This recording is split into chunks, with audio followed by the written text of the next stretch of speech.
Welcome to the Meb Faber Show, where the focus is on helping you grow and preserve your wealth. Join us as we discuss the craft of investing and uncover new and profitable ideas, all to help you grow wealthier and wiser. Better investing starts here. Meb Faber is the co-founder and chief investment officer at Cambria Investment Management. Due to industry regulations, he will not discuss any of Cambria's funds on this podcast. All opinions expressed by podcast participants are solely their own opinions and do not reflect the opinion of Cambria Investment Management or its affiliates. For more information, visit CambriaInvestments.com.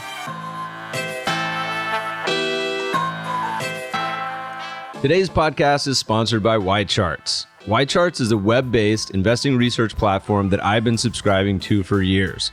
In addition to providing overall market data, it offers investors powerful tools like stock and fund screening and charting analysis with Excel integrations. It's actually one of the few sites that calculates both shareholder yield as well as 10-year PE ratios for stocks, two factors that are notoriously hard to find elsewhere.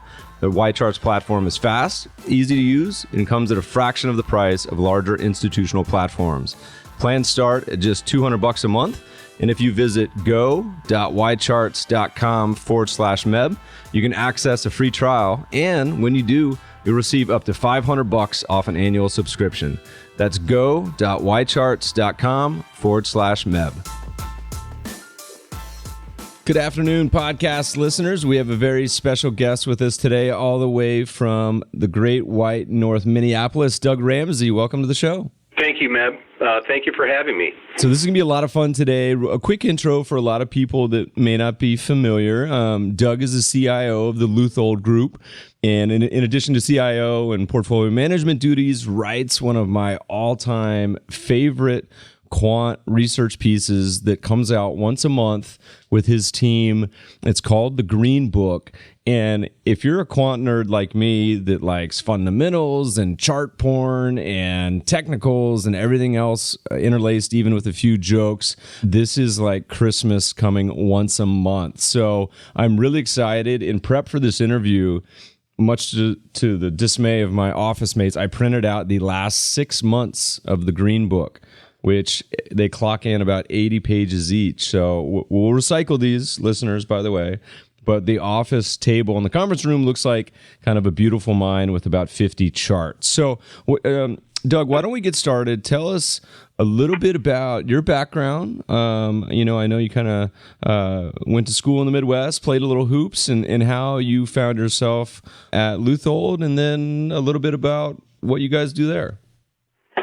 You bet. Well, I grew up in Cedar Rapids, Iowa, and ventured off all of 6 miles to college, to Coe College, right there in my hometown, and played Division III basketball.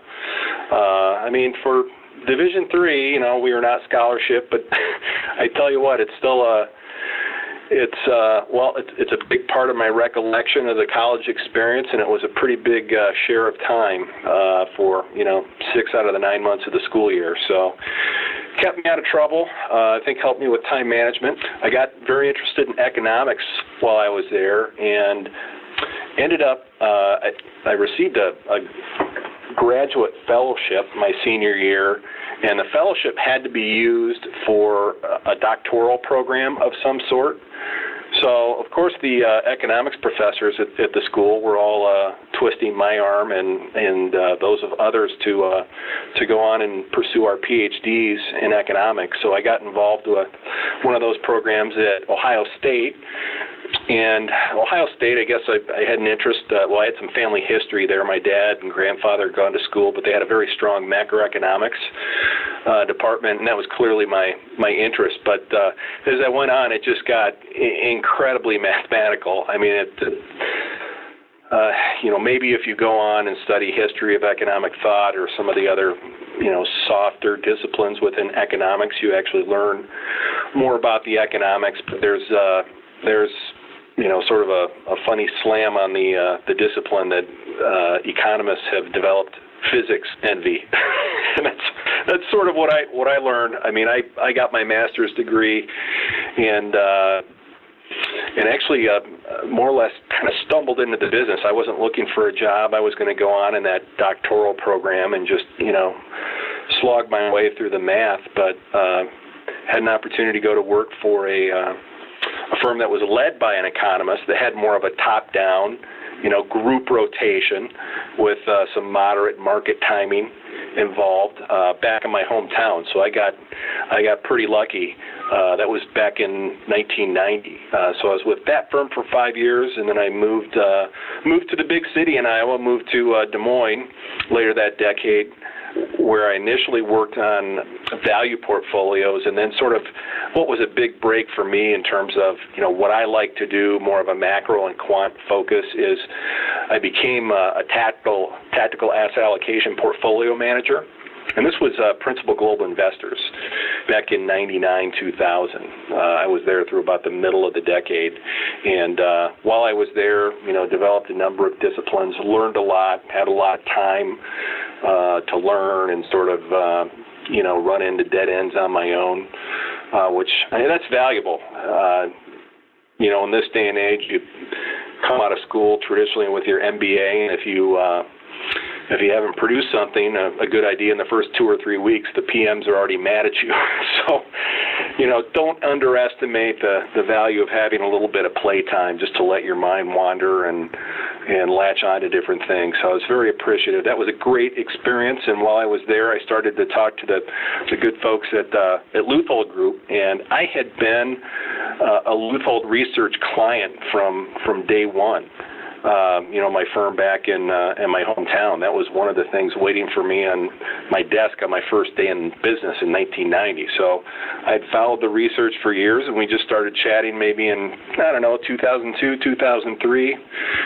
I came up here in 2005, and, I have to say, you described this as the Great White North, but I'm looking out over the landscape today from my window, and it's all brown.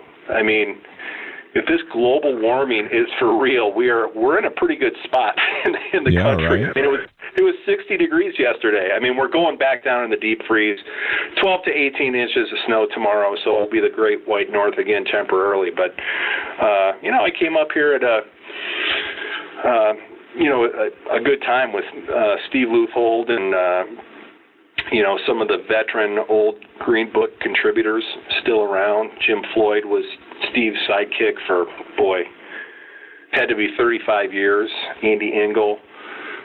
So had several good years with sort of the men the folks who helped build the shop over the years. And, we're in a transition period, or have been, with some new faces. I became CIO in 2011.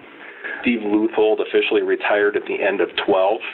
I have a good relationship with Steve. We still talk markets pretty often, but it's a little bit of a younger staff than maybe where we stood, 10, 12 years ago. We did bring in a former colleague of mine from Principal, Scott Opsel. He was CIO of the entire Equities unit at Principal Global, and he joined us last summer. Fortunately, he had some sort of Minneapolis linkage. Otherwise, it's hard to recruit people here. Yeah, right. With the weather and the lack of professionally played sports.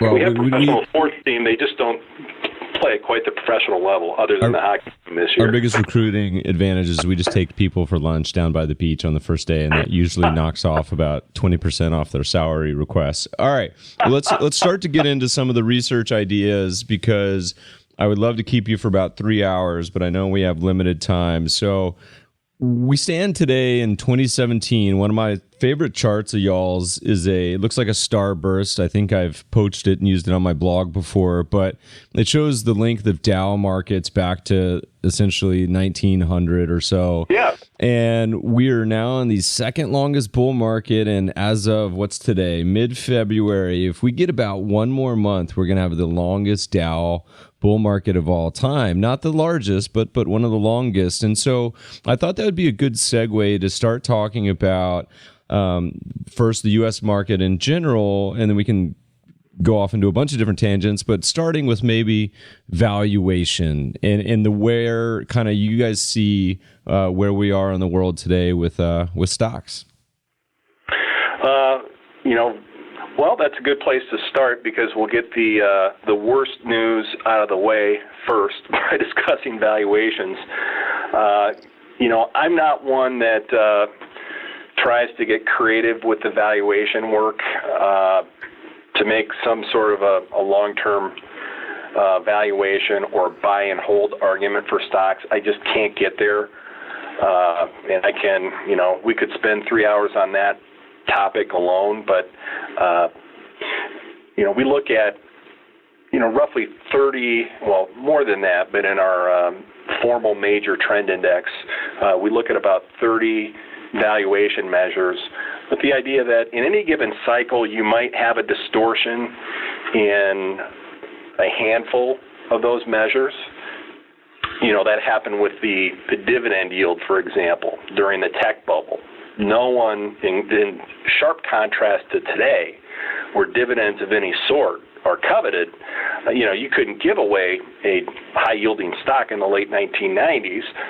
So the dividend yield, which historically had rarely dropped much below the 3% level, got all the way down. It was like 1 or 1.1% when the market peaked in March of 2000. So that was one measure that just completely blew up as a valuation measure during the tech bubble. In this cycle, oddly enough, it's some of the earnings-based measures, whether you're talking forward PEs or trailing PEs, or even our 5-year normalized PE. While those numbers are high, I think they actually understate the true valuation risks in the stock market, and that's because they reflect historically very high profit margins. And people like to say today, well, obviously S&P trailing earnings are depressed by the weak results in the energy sector. Well, the energy sector is really not all that big in terms of its contribution to S&P earnings. And even factoring in that weakness in the energy sector, S&P 500 profit margins are still historically very high. I mean, I think the latest figure, and this is just from memory, I think the latest trailing 4-quarter net profit margin using GAAP earnings on the S&P 500 is 7.9%. The only times that you've been higher than that historically, other than this business cycle, were just a few quarters surrounding the top back in 06, 07. So even though profits are down somewhat, I'm talking trailing reported GAAP earnings, they're down, but they're not necessarily depressed. I mean, margins are still very high.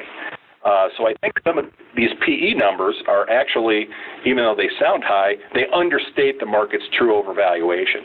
And the cool thing that you guys do, there's a piece that comes out every month. It's called Estimating the Downside, and it looks at all sorts of different valuation indicators. And we talk about this a lot, where we say valuation is a very blunt tool. And in general, the indicators should be lining up on the same side, particularly at extremes. And, we talk a lot about CAPE, but I often say I don't care which one you use, but in general, they should all be on the same side, and they usually are. And so looking at a lot of y'all's charts, they say, hey, look, you measure it, first of all, back to 1950s with the S&P, and then also back to the 20s with the industrials.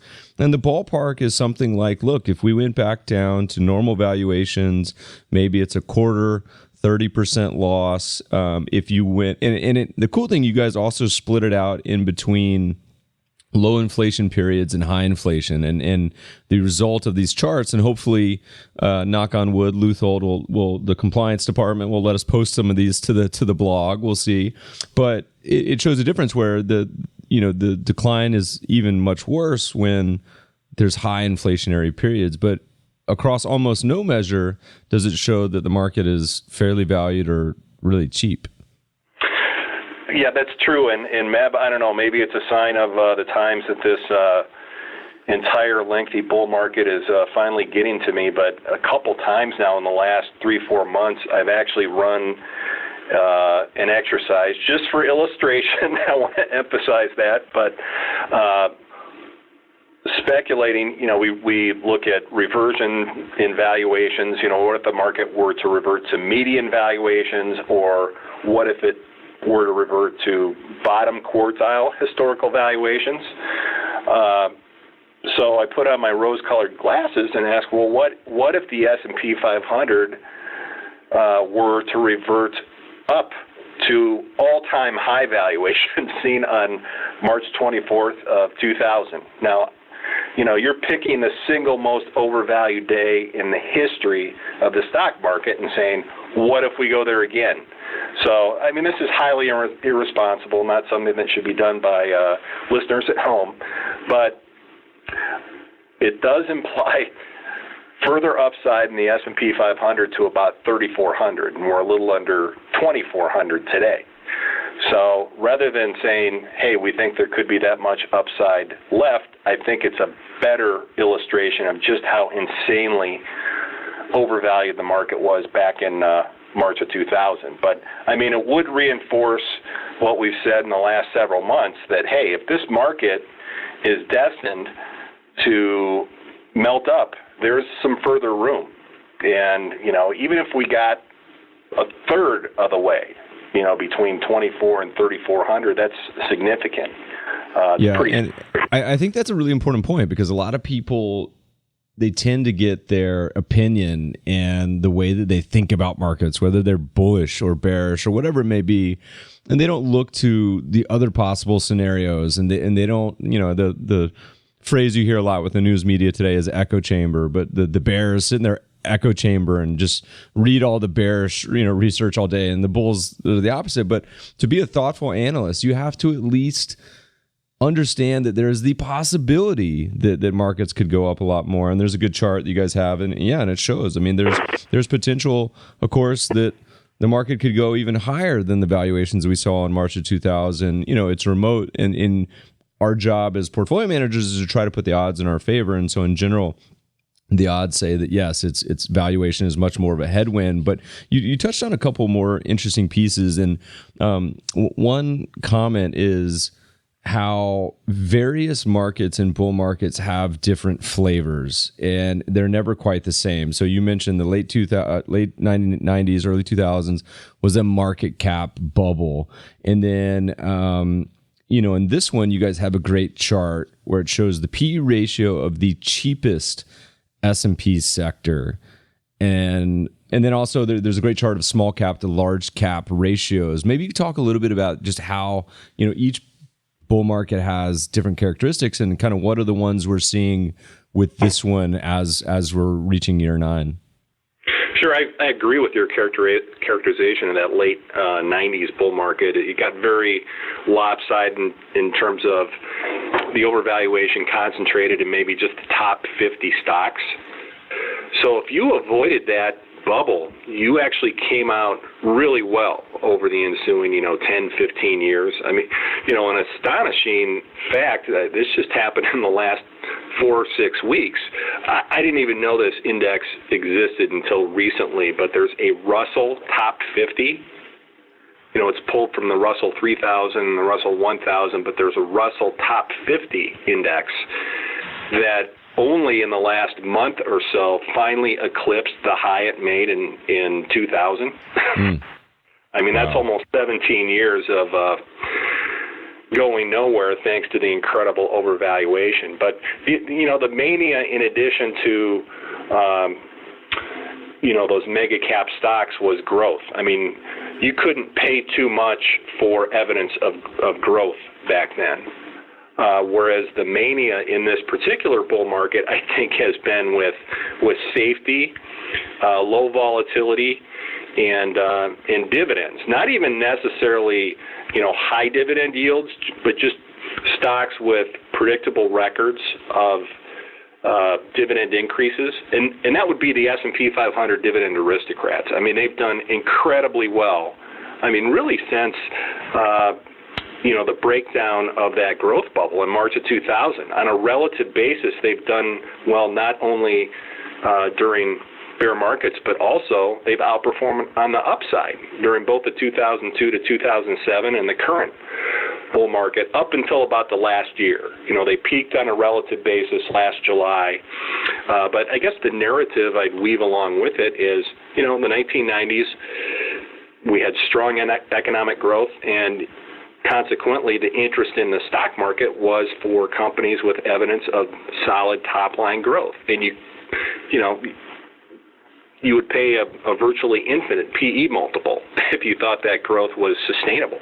And you had all these wacky valuation measures like price to page clicks and things of that nature.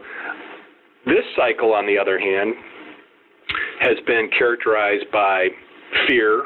I mean, it's been a very low confidence and sluggish economic recovery. Therefore, the mantra has been to play it as conservatively as possible, and that's been through these low volatility stocks. Most of them are economically defensive business models, like the packaged food stocks or the big drug stocks. I mean, certainly the electric utilities have been like the sweet spot in terms of, lack of price volatility, lack of business model risk, a stable business with a product for which demand is pretty inelastic, and then a premium dividend yield. So these electric utility stocks are trading at 20 to 25 times earnings, and they still look very expensive. But to me, that's been where the enthusiasm has been. So where I see the valuation risks within this market, again, they're fairly concentrated, but the high PEs reside in these bond-like, so-called safe, low volatility stocks. And we've run the chart, and I'm sure you've seen it, Meb, showing our own low volatility universe, the median PE, at about 21 or 22 times still, even though they've fallen out of favor somewhat in the last few months. And then our high beta universe trading at a much lower PE relative to its history. So that's a glaring disconnect within the market. I'm actually looking at the volatility PE chart for median PE on 12-month and it takes it back to the 80s. And these stocks used to trade at PEs of 10, 13, in 07, it got up into the high teens and then back down to the low teens in 08, 09. And then now, like you mentioned, up into the mid 20s, which is kind of insane. You think about it. And you mentioned that the aristocrats really have gotten hammered. And we've been talking about warning off people from dividend stocks for a while because you've seen this rush into yield. You probably see it a little bit locally in the Midwest over the past number of years with even things like farmland. But the dividend stocks that peaked really last summer, a lot of people they assume dividend stocks and high yielders do well in a rising rate environment. And historically, that's not been the case. And then add on top of that they're still very expensive. I think there's potential for a lot of disappointment. One of your charts we had been including as well. So you look at different parts of the U.S. equity market. Another area that I think is interesting is the small versus large cap. And you guys have a chart of historical PE ratios. And we were using in the last couple of years to say, hey, look, small caps are pretty expensive on a historical range, at least to large caps. But then that really sold off over the past few years. Kind of where do we stand now on that spectrum? Is it everything's more expensive? Is one much more expensive than history? What's it look like? I think you're right in saying that everything is more expensive. We're back to a market that is fairly broadly expensive. Now, that work did look better on a relative basis, as you suggested, about a year ago. I would define like the internal overvaluation peak, or just everything was very expensive in this bull market, as being about 3 years ago. I mean, January of 2014. You can even mark it back to the first month of tapering, where you started to flatten out those QE monthly purchases. I mean, that's when you hit the highest broad market valuation per our measures, like the median PE, median normalized PE, all that stuff peaked out about 3 years ago. And then obviously, the decline, the correction hit small caps almost doubly as hard as it did the S&P. I think the Russell was down 26.2, I believe, peak to trough in 15 and 16 versus 14.2 for the S&P. So that did create, a temporary opportunity, and the small caps capitalized on it. I mean, they've, not in the last month and a half, year to date, but they've been much stronger coming off the lows. But I do think they're back to a pretty healthy valuation premium, not as high as what they were 3 years ago, but I have a hard time making a relative case for small caps here on that basis. So it's just, at times we'll have a very strong call on small versus large. Right now, I'd say that we don't. And that's fair too, to say that, it's like the old Teddy KGB in Rounders. He just says, just check.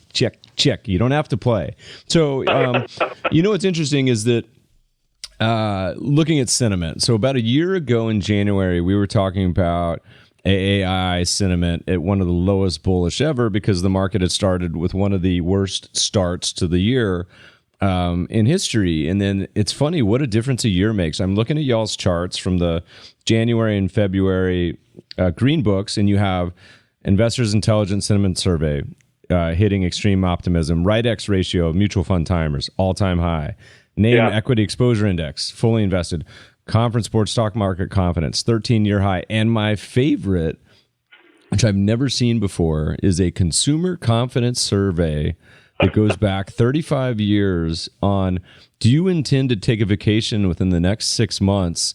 And it's the highest percentage ever recorded, which I find fascinating. Do you notice this with your client conversations? Are people starting to get a little giddy with the stock market, or is there still a lot of kind of reticence there? Yeah, I'd say just overall for sure it's the most optimistic sentiment I've seen during the entire 8 years. There have been little brief periods. We got one like in the spring of 11. I think I wrote about it and called it the aha moment. Well, sure enough, you plunged into a 19.4% correction in the middle of that year. But yeah, I can sense it, not just, clients. I do some of these retail talks around the country, and I can certainly feel it perking up.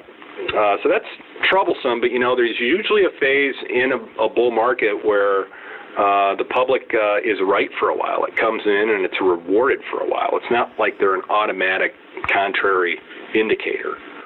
And I would say the other thing, Meb, out of our sentiment work, and we're actually doing some work trying to, partition within all the things that we look at within what we officially call our attitudinal category, is partitioning them between the survey evidence, which is really through the roof. Other than that AAII, the American Association of Individual Investors, that one kind of flies around and does its own thing. But consensus, market vein, Investors Intelligence, the name survey, the active investment managers, all of those are way up in, max bearish territory.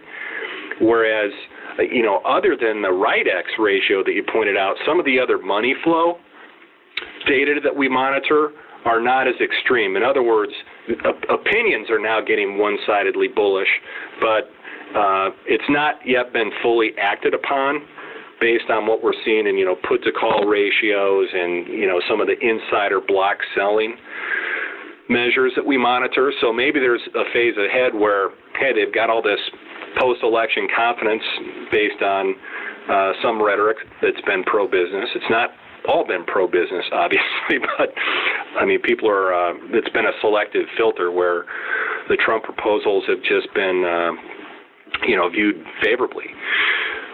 Maybe you see that in more of the money flow data later this year, and that will mark some sort of significant top. That's what I'm guessing will happen. But really, the worst-looking sentiment data points are all survey-based, which we tend to weight lower than the actual money flows.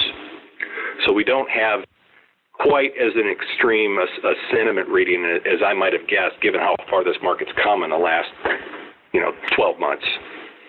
It's interesting you mentioned Trump, because you guys have a really fun table in this month's Green Book where it says you look at the stock market by presidential term, but you look at the initial valuation when the president started and the subsequent returns over their term. And not surprisingly, listeners, if you look at the median valuation, so Democrats started around 15.5 and Republicans, the starting valuation was around 19. Sure enough, the return for the lower valuation for Democrats was 48% total return, for Republicans 25%. So obviously valuations matter, and the bad news for Trump, regardless of his policies, is that he's starting with high valuations. I wanted to touch on one more stock topic in the U.S., and then we can start to transition a little more into the momentum and trend and sectors and industries and all that good stuff.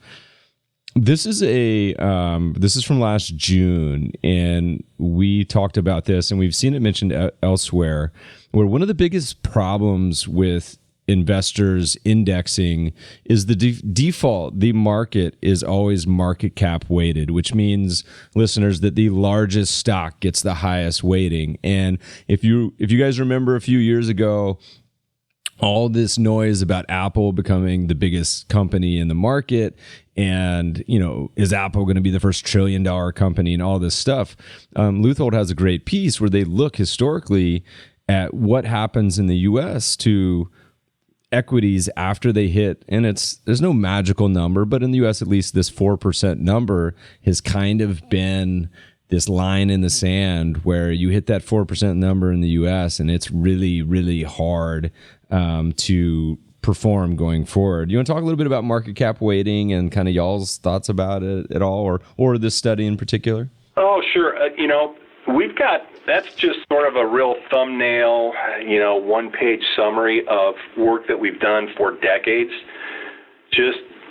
And the general theme, and as a matter of fact, I can recall many of the titles. I think probably the first one ever written was maybe back in the late 70s, early 80s, when IBM was a big chunk of the S&P 500. So the lengthy study we wrote is IBM forever? And then, as the tech bubble was being inflated, is Cisco forever? Is Microsoft forever? Now is Apple forever? But the exhaustive studies we've done just show very high turnover out of the top 20 market cap stocks, and we've got data going back to, 1917 or something like that. So it's just very hard to stay up in those rarefied market cap tiers, and that's the way it should be in a capitalistic system. So the 4% threshold, it's just, tongue-in-cheek. I think when Apple first reached that back in maybe 2012, we just said, hey, Apple is now in the 4% club, 4% of the S&P. That's a club to which you should never aspire to be a member, because no other company has been able to stick. Exxon's been there, GE, Cisco, and Microsoft, and none of them are close to that 4% threshold. So I suspect, as great a company as Apple is, they're being mimicked left and right. I wouldn't bet on them being, I don't know about absolute. It could well be the first $1 trillion company someday. But, I'd bet on the other 96% outperforming Apple, on a 10-year bet. And so let's you guys got another good chart. I'm going to say this about 100 times. You guys got another good chart where you have the S&P since the market bottom versus basically the rest of the world. And it is astonishing to me to see that essentially the U.S. is the number one performing stock market in the world. And this includes little tiny countries like Sri Lanka, Morocco, Jordan, everything in between. What's your opinion on foreign stocks? Is it a great opportunity from valuation? Is it something that there's more to the story? What's your thoughts there? I do think we talked about, and maybe when I was complaining about valuations earlier, I should have been specific in saying that's a domestic concern, because most foreign valuations are not even into our initial overvalued zone. I mean, they're still in this very wide fair value band. Certainly that's the case for the EU in general. So I think it's pretty intriguing, but you've got to have a longer term time horizon. The other thing that troubles me, Meb, and this is sort of a highly notional concept we've been working with over about the last 12 months, is looking at, what's a catalyst for leadership turning points, especially when it comes to U.S. vis-a-vis foreign stocks. And what we noted, if you look at EFA relative to the S&P going back to 1970, there have been 7 major inflection points in leadership where either the U.S. started to outperform EFA or vice versa. So 7 of those inflection points, 4 of them occurred while a cyclical bear market was going on in the U.S., and then a fifth of the 7 turning points took place just 2 months after a bear market low. So if you want to be a little looser in the criteria, you could say, hey, 5 of these 7 turning points happened in conjunction with a bear market in the U.S. I mean, what that tended to say to us was, hey, a bear market is like a significant reset point, from an economic perspective that may lead to a divergence in monetary policies in the U.S. relative to the rest of the world. It's also like a psychological reset point where, hey, we've been bidding up these U.S. stocks. They've outperformed the rest of the world, which is, by the way, that's pretty unusual. We tend to, if you look at the weightings on the S&P 500, the S&P has relatively heavy weightings in things like healthcare, consumer staples relative to the rest of the world. So it's more of it's more defensive. So for the U.S. to beat the entire rest of the world during a rip-roaring 8-year bull market is really unusual. I mean, it does say that there are troubles around the rest of the world, but when you normalize these valuations, and if you assume, hey, the U.S. has got well above average profit margins, if they come down a little bit and rest of the world profit margins start to rise towards their long-term medians, then the valuation gap is even wider than what it superficially appears. So, yeah, I'm a believer, but I would need 5 years to capitalize on that is the problem. Good. We'll have you back on in 2022 and see how that sounds good. All of our prognostications come out. It's interesting because we talk a lot about both valuation and momentum and trend on the podcast and in the writings, and you guys also do a lot of work with trend following and looking at something like the U.S., which is in our opinion, a clearly overvalued market, but one that's going up and has the trend in its favor, as now do foreign markets, but that hasn't been the case really for the last 9 years. Many of these foreign markets have, like you mentioned, have vastly underperformed. And I was looking at, maybe you could explain, there's one really long-term momentum signal you guys have that I think fired off a buy signal last summer, and it's called very long-term momentum. Yeah. Could you talk a little bit about that? And I think it may even have some commonalities. I could be wrong, but with the Kopic curve? The commonality is 1-to-1. Oh, it is the Kopic curve. It is the Kopic curve. Way back when it was out there in the public domain, I think beginning in 1962, it was the formula was published in Barron's, and the Leuthold Group's adaptation, and where it impacts us more than anywhere else is in our industry group work. So we run a VLT momentum Kopic curve calculation on all of our industry groups. It tends to lead you into these industry groups that have been long-term underperformed, washed out. So it's a nice counterbalance to our other more traditional relative strength algorithm where the interpretation is stronger is better. And that certainly works over time, but is more whipsaw prone, at major market inflection points, particularly major market lows. So it's a nice counterbalance to traditional relative strength. But we also run VLT momentum, and I'll just call it that since that's the moniker we put on it, but certainly feel free to Google the Kopic curve, all kinds of good information. But what's unique about the VLT buy signals is that they're, unlike a lot of technical studies that are short-term or intermediate-term in nature, when you get a low-risk buy signal on VLT momentum, the implication is for higher prices for 12 to 24 months to come. And by the way, some people, when we show them the study, they kind of roll their eyes. It's like, well, gee, by the time this thing triggers, the market is often already up, 20 to 25%. As a matter of fact, I think the average slippage, so to speak, after a signal or from a market low to the actual buy signal is like 20%.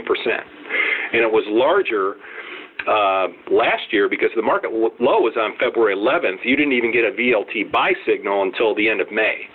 So the point is, this shouldn't be the first thing that directs you back into equities. And we were bearish throughout that correction and started to change stripes, in March and April. And then when we got this belated VLT buy signal at the end of May, it just really cemented, validated the other bullish moves that we'd taken.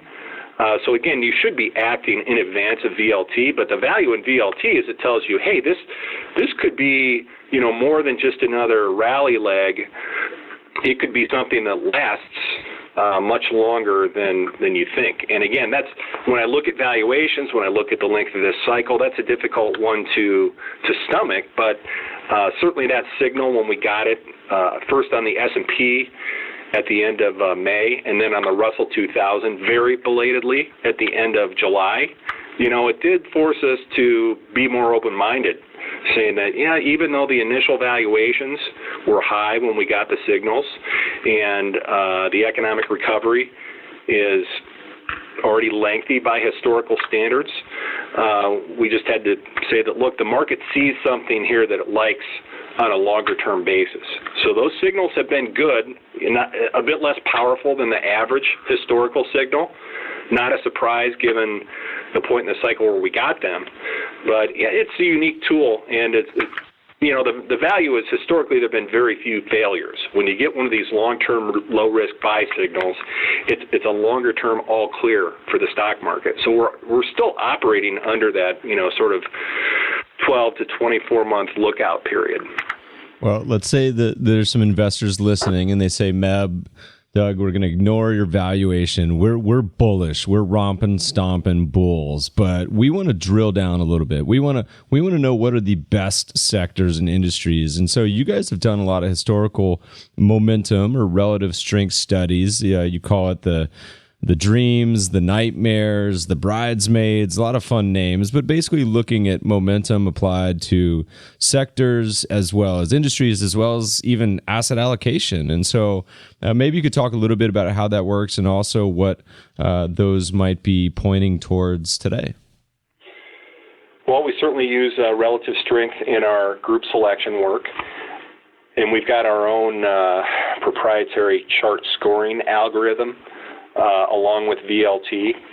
But, I have to say that just, the simplest momentum measures are pretty darn good, whether you're talking industry group rotation, sector rotation, or even, as you mentioned, you're looking at multi-asset class framework. So a 12-month look back, there's just something almost magical historically about using 12-month momentum. I think there's something in the investor's psyche. They don't know exactly how much they're up or down versus a year ago, but they have an innate sense that, hey, I'm doing well versus about a year ago at this time. And it's uncanny. I mean, we can demonstrate this through stock momentum studies. I just haven't published all of this yet, but we've got industry group data, including dead industry groups, going all the way back to the late 1920s. Rebalancing portfolio using 12-month price momentum on industry groups. You can rebalance monthly. Of course, that's costly and not all that tax efficient. You can rebalance quarterly, once every 6 months. You even got alpha if you only rebalance with 12 months momentum annually. So it's powerful stuff. And then we tested all the other possibilities from 1 month to 24-month momentum, and the 12-month momentum is hands down the best, absolute and risk-adjusted basis. So that's a pretty simple way. Of course, you can somewhat improve upon that, but it takes a lot of work and a lot of what I think is largely curve fitting. But where we've had some fun with that concept in the Green Book is a couple portfolios that we've been publishing for many years in the back of actually it's in the front of the Green Book each January. We call them the Bridesmaid Portfolios. And this started with our work on the 10 S&P sectors. I just tinkered with some of the S&P sector history and found that I just basically posed the question, well, what if you knew nothing else about those 10 sectors other than last year's total return performance. In other words, you didn't have good valuation data, you didn't have a great sense of where we were in the business cycle, which may be true more often than we would like to admit, but you just knew last year's total return performance. It turns out the optimal strategy is a momentum one, and it's to go with last year's runner-up sector. So the idea is, hey, there's probably something going on fundamentally that's favorable that's driven this sector to the number 2 spot in the performance rankings for the year. Yet, because it's not at the top, it's not yet over-owned and, overexploited by the press, that sort of thing. So Bridesmaid sector, we call it, has outperformed the S&P. I think it's about now 400 basis points compared to the S&P back to 1990. Last year was not a good year. Healthcare was the Bridesmaid holding for the 3rd year in a row. So I should have suspected that, hey, that might be getting exhausted since it's the 3rd year in a row that we've held it. This year's holding is also unexciting. It's the telecom sector. So I put a little bit of personal money into these Bridesmaid portfolios. And I've gotten lucky this year because let me just pull this up. I'm going to pull this up on the screen. Well, telecom, interestingly enough, you guys also have a study that shows, basic valuation as well, where you look at a simple sector asset allocation based on valuation and show that works well too. And I could be wrong, but I'm pretty sure telecom is ticking both those boxes. Isn't it the Bridesmaid Plus? Call it it's the twice blessed sector this year because there's the momentum study. I mean, Bridesmaid is pure momentum, sort of like momentum that maybe is not fully exploited. And then a couple years after launching that strategy, we said, well, what about the opposite strategy where we just go looking for trouble? Which in my mind is not looking for something that's down the most in price. It's looking for something that is absolutely cheap. So we ran a strategy in which we picked, and these are more, again, I think they're okay to do with a little percentage of your portfolio, more recreational, but really, these are more illustrative, saying that, look, there's merit to momentum at the sector level. And in the case of the cheapest sector strategy, you're buying the lowest PE sector, where lowest PE is defined as the S&P 500 sector with the lowest median trailing PE. Mm-hmm. That's a better representation. Like in the financial sector, if you have a big write-off at Citi during an economic downturn, that could wipe out all of the earnings for the financial sector and cause the PE to go to infinity. So we just said, let's have the representative valuation for each sector. So the median PE, it turns out that the telecom services was also the lowest PE strategy. Well, it's interesting, when we talk about, by the way, valuation, U.S. bears, are going to hate to know that the Bridesmaid asset allocation strategy winner for 2017 is also U.S. large caps. So yeah. Maybe we have one more year in this last gasp in this bull. Speaking of factors, you guys you track, momentum within the stock market. And the traditional way the academics do it is on a spread basis. So the high momentum minus the low momentum. Most investors don't necessarily employ it that way because it's a market neutral portfolio. It's hard to short, yada yada. But it does show that how it's working relative to the worst decile. And last year was the second worst spread in 89 years, the worst being 2009. Is that something you think is just a measure of randomness? Do you think that there's something has changed in markets, or any reason that momentum on a stock level on a market neutral spread basis is really struggled twice, the two worst years in the past 10? That 89-year statistic, this is kind of getting into the weeds. I didn't, that study was done on the 50 industry groups. So on an industry group basis, it was the second worst. I'd have to look at the equivalent numbers for stocks. I mean, obviously it was a very bad year. I don't know if it was the second worst on a stock basis, but it was on an industry group basis. But at any rate, I mean, they're all sort of aligned. I mean, if it's a terrible year for momentum investing at the group level, it's not going to be a good year for momentum investing at the stock level. So that was certainly true. But, I mean, one thing I would say, Meb, and this gets a little bit into the realm of factor timing, which, you know, we certainly have lengthy discussions on here. I can't say that we've... What's your takeaway on that? You know, we've talked a lot about that on the podcast before. We had Rob Arnott on who's very favorable and pro factor timing. I know others like Cliff Asness are not. Where do you guys fall on the spectrum? And explain what it is real quick to listeners, and then where do you guys fall? The idea would be that certain long-term known alpha generators among quantitative factors have return patterns that can be timed. In other words, there are more favorable environments for value versus growth and momentum, and vice versa, and that you can dial down exposure to a factor like momentum at cycle points where it may be more vulnerable. And, you know, I'm a believer that you should tinker with some of that. You know, the world is just getting smarter all the time, and I think it's just a little bit naive to assume that you'll just be able to harvest a simple momentum factor at its historical alpha rate indefinitely into the future. So the market's evolved, but you know that, along with the fact that as market students here, I mean, there are historical junctures at which, like momentum in particular, is far more vulnerable than at other times. And we wrote about this initially it was in the fall of 2008.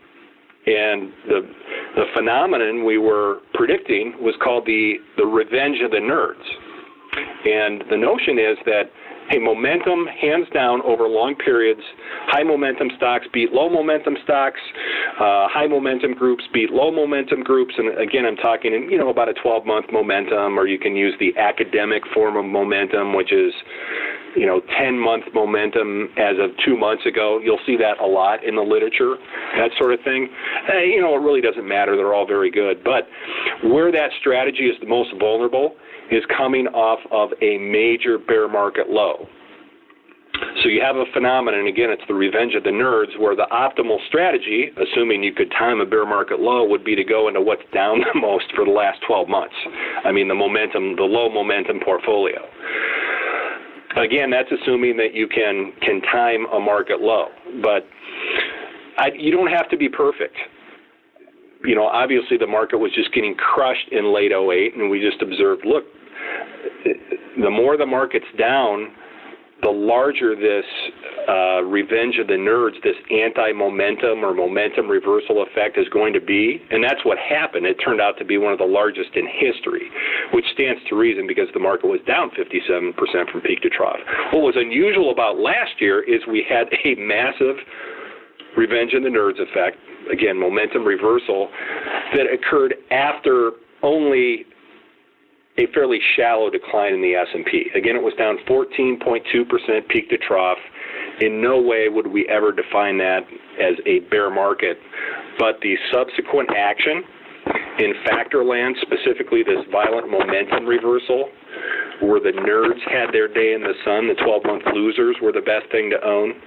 It was on a scale that you would normally see only coming out of the other side of a bear market, which is interesting because we were talking about the VLT momentum earlier, and again, that's a signal that normally only comes after a major bear market. So both in factor land, in some of our intermediate and longer-term technical work, we got signals following that February low that said, hey, that was a significant market decline, even though it was only 14.2% on the S&P. A lot of things said it was more significant, that it was a much more significant psychological reset for investors. One of the cool things you guys do too is that many investors are beholden to one indicator, and a lot of people would say I use trend following, or I use valuation, or whatever it may be. And you guys have something called the Major Trend Index. And it looks like it has, like, I don't even know, over 100 inputs, but everything from economic inputs to attitudinal to supply and demand, momentum, breadth, and valuation. Could you explain just really quickly kind of the general concept there? And of course, what's it saying now? Sure. The major trend, it's 130 inputs. It's gone on a diet since I took it over 5 years ago. I'm a minimalist, so it only has 130 things now, down from 180. 5 categories. I mean, it's really everything that we think brings to bear on the intermediate term or the cyclical outlook for the stock market. So valuations are a piece of it. Liquidity factors, interest rates, Fed policy, all of those are rolled up into a category we call economic interest rates inflation. The investor sentiment, our name for that is attitudinal. We look at supply-demand factors, like IPO flows, institutional buying pressure. That's all under supply-demand. And then the technical factors would be momentum, breadth, divergence, and even within that category, there are some things that are anticipatory or predictive, and others that are just, sort of the blocking and tackling, trend following that, we hope that they're not the things that actually trigger a shift, but sometimes you just need them.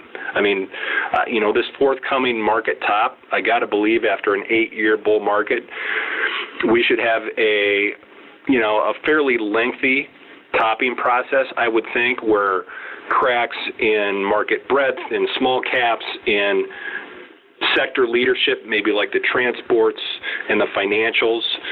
Maybe we've already got some of that with what's going on with the utilities, having underperformed now for several months. But the utilities would be the only crack I can see really in all of the technical work. The breadth is there. Other leading groups are behaving well. Obviously, all the trend following work is strong. But that will be the challenge is, I would suspect if this thing even loosely conforms to the historical pattern, we'll get several months of more divergent, fractured action within the market that will help, lead us to a more defensive position. And of course, that could be accompanied by more inflated sentiment or not. Sentiment, just like almost every other market indicator, market sentiment is better at market lows than it is at highs. Stock market lows tend to be spike events. Market tops are much more dispersed, rounding in nature, where sort of one by one the leadership falls by the wayside. That's what I'm expecting. If it doesn't happen, then we're just going to have to rely on some of these more clumsy, I consider them clumsy, trend following indicators that will only get us out after, a 5 to a 7% decline. I can't say for certain, but lucky. That's kind of, yeah. Who knows? I mean, look at 1987. 1987 did have a lot of deteriorating evidence in advance. I think a scarier scenario, and this is one we chat about sometimes on the asset allocation team, but I referenced that 2011 decline earlier. That was a 19.4% decline in the S&P, much deeper in, the Russell and, the value line, things of that nature. For some reason, it's not generally considered a bear market, but that was one that did not have internal forewarning from breadth or leadership. That decline started with, over 90% of NYSE stocks above their 30-week moving averages. Really unusual. The market was very internally strong into the end of April, and yet, boom, you had this borderline bear market. So scenarios like that worry me. That would just be an out-of-the-blue scenario, but they do happen occasionally. Yeah, that would be the painful scenario right now, where almost like you mentioned, almost every market is in an uptrend, and you have that sort of shock to the system, and it's it's possible. It certainly can happen. And so for the novice investors listening, and they're saying, Doug, this is great. I love all this information. I'm not going to be able to follow 130 indicators on my own. If I did, I wouldn't even know what to do with it. What's kind of your advice for implementation for So your average investor that's listening to this podcast and is interested in putting together a portfolio, but also, trying to be a little active and protect themselves, before this next bear creeps up on us, whenever that may be. For those not attuned to the market day to day, I would not be at maximum equity exposure. The reason that we're fairly close is because we do follow more of this shorter term work. Sentiment and market action.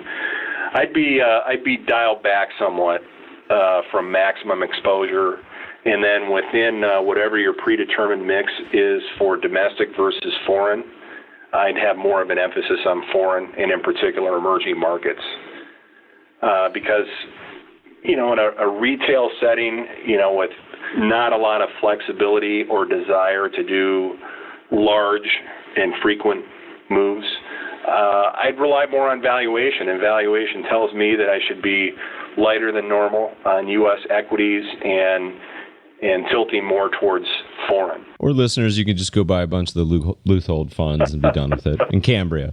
Doug, one or two more questions, and I promise we'll let you go. We're not going to keep you around all day. There's a chart that I was curious that I wasn't quite sure what it was. You have a chart called the Risk Aversion Index, and it goes back to the early 80s. And just from eyeballing it, it looks like we're arguably at one of the lowest levels. What is that chart telling us, and does it have any sort of forward-looking implications at all?